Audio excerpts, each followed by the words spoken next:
ఈరోజు నర్సరావుపేట నియోజకవర్గం పట్టణంలోని బ్యాంక్ కాలనీ, విద్యానగర్ మరియు బాపనయ్య నగర్లో ఎన్నికల ప్రచార కార్యక్రమం నిర్వహించడం జరిగింది. ఈ కార్యక్రమంలో భాగంగా ప్రతి ఇంటికి కూడా వెళుతూ ఉన్నాం. ప్రజలందరూ కూడా చాలా సంతోషంగా ఉన్నారు. ముఖ్యంగా సంక్షేమ పథకాలు ప్రతి ఇంటికి కూడా అందుతూ ఉన్నాయి.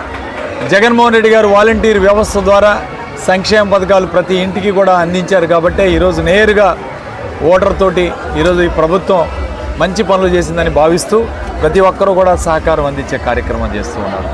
అలానే ఈ ఏరియాలో గతంలో గమనిస్తే మంచినీళ్లు సరిగ్గా వచ్చేవి కావు, డ్రైన్స్ లేవు, రోడ్స్ లేవు. దాదాపు ఈ ప్రాంతం అంతా కూడా ఇప్పుడు రోడ్లన్నీ కూడా కంప్లీట్ చేసాం. మంచినీళ్ళు కూడా బ్రహ్మాండంగా ఈరోజు ప్రతి ఇంటికి కూడా మంచినీళ్ళు అందించే కార్యక్రమం చేశాం. పెద్ద ఎత్తున ఈ కాలనీ అంతా కూడా డెవలప్మెంట్ జరిగింది గత 5 సంవత్సరాల కాలంలో. అట్లానే మున్సిపాలిటీలో విలీనం చేశాం. బ్యాంక్ కాలనీ, అదేవిధంగా విద్యానగర్, ఇవన్నీ కూడా మున్సిపాలిటీలో కూడా కలపడం జరిగింది. గతంలో లింగంగుంట్ల పంచాయతీ కింద ఉండేది. దీని అంతా కూడా మున్సిపాలిటీలోకి తీసుకొచ్చి ఇప్పుడు ఇవాళ వాళ్ళందరికీ కూడా లైట్స్ కానీ, రోడ్స్ కానీ ఇదంతా మున్సిపాలిటీ మెయింటెనెన్స్ కింద తీసుకురావడం వల్ల ప్రజలు చాలా సౌకర్యంగా ఈరోజు చాలా సంతోషంగా ఉన్నారు. అలానే జగన్మోహన్ రెడ్డి గారు ఈరోజు యువకుడైనా సరే ఆయన ప్రతి ఇంటికి కూడా మేలు చేసే కార్యక్రమం చేసిన చంద్రబాబు నాయుడు అంటున్నాడు ఇవాళ జగన్మోహన్ రెడ్డి గారిని ఒక బచ్చా అంటున్నాడు. అంటే వయసుతో నిమిత్తం కాదు, ఎవరు మంచి పనులు చేశారో వాళ్ళు శాశ్వతంగా ఉంటారు.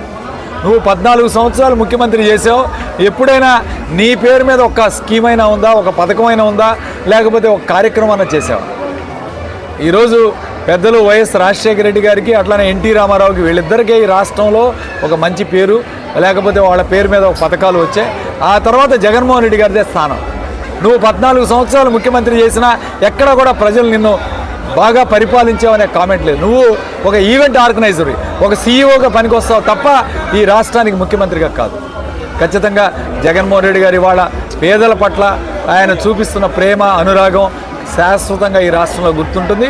పేదవాళ్ళకి చేసిన సహాయం, ముఖ్యంగా విద్య, వైద్యంలో చేస్తున్న మంచి పనులు ఈ రాష్ట్రానికి శాశ్వతంగా ఉంటాయని, ఈ రాష్ట్ర భవిష్యత్తు కూడా దీని మీద ఆధారపడుతుందని తెలియజేస్తూ ఈ కార్యక్రమంలో వేలాది మంది పాల్గొన్నారు. ఈరోజు కార్యక్రమంలో ప్రతి ఒక్క వైఎస్ఆర్ కాంగ్రెస్ పార్టీ కార్యకర్తకి, నాయకుడికి, ప్రతి ఒక్కరికి కూడా రానున్న మే 13 ఎన్నికల్లో అందరం కూడా కష్టపడి పనిచేసి నర్సరావుపేటలో వైఎస్ఆర్ కాంగ్రెస్ పార్టీ ఎమ్మెల్యేగా నన్ను, అలానే ఎంపీగా అనిల్ కుమార్ యాదవ్ గారికి 2 ఓట్లు వేసి గెలిపించాలని మీ అందరినీ కూడా ప్రార్థిస్తున్నాను, ప్రజలను కూడా ప్రార్థిస్తున్నాను. అట్లానే ఈ రాష్ట్రంలో కూడా జగన్మోహన్ రెడ్డి గారు ఖచ్చితంగా మళ్ళీ అధికారంలోకి వస్తారు, అనుమానం ఏమీ లేదు.